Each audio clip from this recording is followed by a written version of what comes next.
এই যে বন্ধুগণ, আমি যে কি যে খুশি প্রথমে জীবনে, মানে কি যে খুশি, আমার কথা পুরো উল্টা পাল্টা হয়ে যাচ্ছে। আমি প্রথম আজ ড্রাগন ফল খাচ্ছি, বড়লোকি ফল যাকে বলে। আরে বাপ রে বাপ, আমি যে কি যে বলবো, আমি যে এতটাই খুশি ধারণার বাইরে। কিন্তু আমার না দেখে একদম পুরো লাল ঝোল পড়ে যাচ্ছে। মানে এখন আমি এডিট করতে বসেছি, আর যে যে খাইছি যখন, আমার কিন্তু খুব ভালোই লেগেছে। আবার একেতে বড়লোকি ফল, আরে বাপরে বাপ, একটার দাম হচ্ছে 150 টাকা। আরে বাপরে বাপ, মানে কি যে বলবো।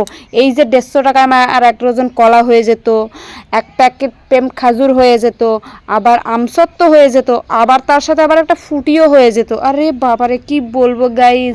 এই বড়লোকি ফল কে কে খাইছো তোমরা কিন্তু আমাকে জানাতে পারো, তোমাদের ওদিকে কেমন দাম। আমাদের এদিকে কিন্তু একদম পাক্কা 150 টাকা নিয়েছে, 150 টাকা। আমি কিন্তু, আরে বাবারে, আমি কিন্তু দেখছি আর আমার কিন্তু লাল জল পুরো পড়ে গেছে।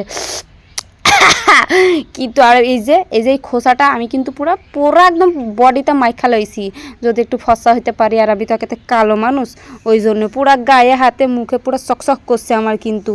আর এই যে খেতে কিন্তু বেশ মোটামুটি, কি বলবো, কিন্তু আমার বেশ ভালোই লেগেছে। এবার আমি কিন্তু রিভিউ দেবো। ঢং করে বসে পড়েছি খাটের উপরে, পাশে শুয়ে আছে আমার সেলা, আর সেলা শুয়ে আছে দেখে আমি কিন্তু বাবা এত সুন্দর করে ঢং করছি, থালাটাকে পুরো সাজায় লইয়া। আর এদিকে সেলার বাপ আমারে বারবার ডাকে, বলছে একবার কইছে এটা দাও, একবার কইছে ওটা দাও। চলো আর বেশি বকবক করবো না, তোমরা কিন্তু খেয়ে আমারে কও এই বড়লোকি ফল কেমন খেয়ে।